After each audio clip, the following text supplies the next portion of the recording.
back to another episode of Talking Movies. The first episode, surprisingly to me, proved to be a success, so I'm back for more. So obviously a lot of the news at the moment is dominated by the writer's strike and the actor strike, which is going on in the US, and this has led to some films announcing that they have moved their original release dates. So in the good news section, Kraven the Hunter, which stars Aaron Taylor-Johnson, was originally supposed to come out in October of this year.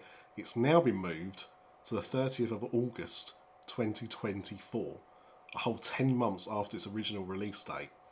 In sadder news, Venom 3 has been announced for the 12th of July 2024, meaning I'm going to have a very miserable 41st birthday. As well as that, Beyond the Spider-Verse, the third film in the Spider-Verse trilogy, which was due to come out on the 24th of March of next year, now does not have a release date. That doesn't mean the film's been cancelled at all, but because the actors can't actually work at the moment, recording any voice roles or anything like that, Sony are not confident the film's going to get finished in time for that March release date. So it will get a revised release date at some point.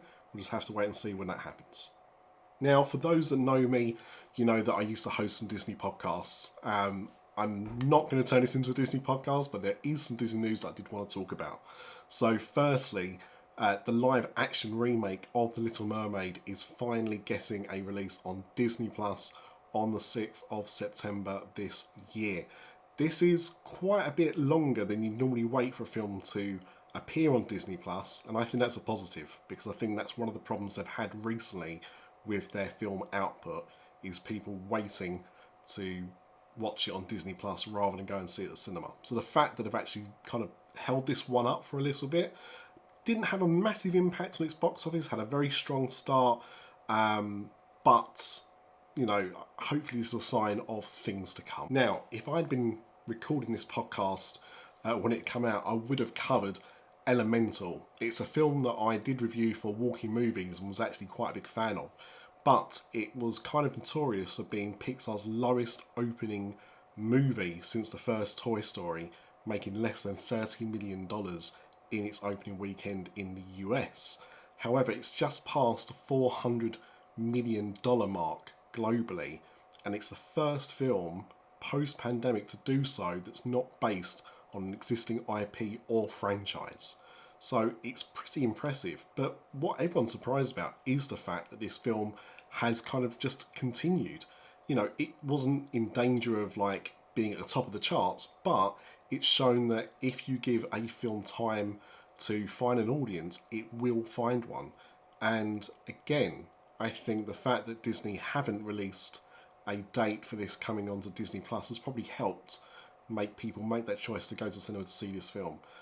It certainly didn't deserve to be referenced as a flop, and I'm really glad that it's found the recognition that it deserved.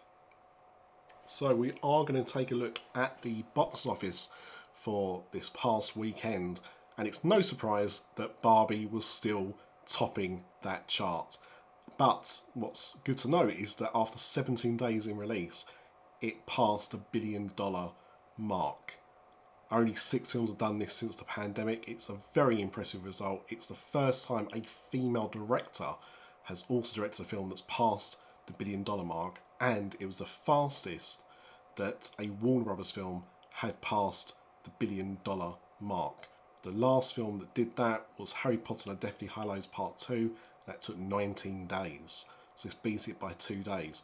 Especially impressive when you think that the film wasn't released in 3D, didn't have any IMAX or very little in the way of IMAX shown because of Oppenheimer, which Harry Potter and the Deathly Hallows Part 2 would have done. So really, really impressive. Opening up second at the box office this weekend was The Meg 2, The Trench. A weird title that I thought I was going to bungle and somehow managed to get through it.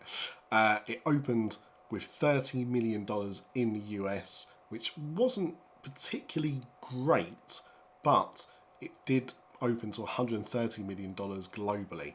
And it goes to show just how important the global box office is for these kind of films. You know, it's going to make its money back, and it's not going to be at the US box office, which traditionally I think is what they would expect films like that to do. Also, Oppenheimer still holding in strong, $500 million past this weekend at the global box office. Phenomenal achievement for the film. Yes, it's still riding on the Barbenheimer, word of mouth, meme culture, but it just goes to show that, strong word of mouth will, help propel those films into future success. So fair play to Christopher Nolan. You proved myself and other doubters wrong that you was going to make money with this film. The only other notable film that opened this weekend was Teenage Mutant Ninja Turtles Mutant Mayhem. It opened slightly later in the US. It's been open for 5 days and it's made $45 million in the US so far. Not particularly strong start in total, but the budget of the film was only $70 million. So it's a strong start. It's had really good reviews, really good word of mouth. I predict the film would do well if Paramount didn't just announce that the film's getting a digital release on the 5th of September. I urge anyone who's planning to see this film, go and see it on the big screen. It deserves it. My wife and daughter saw it the other day. They loved it as much as I did. My daughter had no knowledge or concept of Turtles before seeing this film, came away a big fan. So it's a great film that deserves to be seen on a big screen. But if you want to wait, you've only got to wait a month before Paramount release it digitally for you to watch at home. It's a strange tactic to do that opening weekend. It's not what I'd expect from Paramount, but here we are. So that's what you can do. Wait if you really must, but I urge you, go and see Turtles Mutant Mayhem. You'll really enjoy yourself. And that's it for this episode. Thank you so much for watching. If there's anything you want me to cover, please let me know in the comments below. I'll be back with you soon. Please like, subscribe, share this video to your friends if you really want to. I'm not going to force you. I'm still trying to get to grips with this and, I'm still finding my feet. But feedback is appreciated and I'll see you for the next video.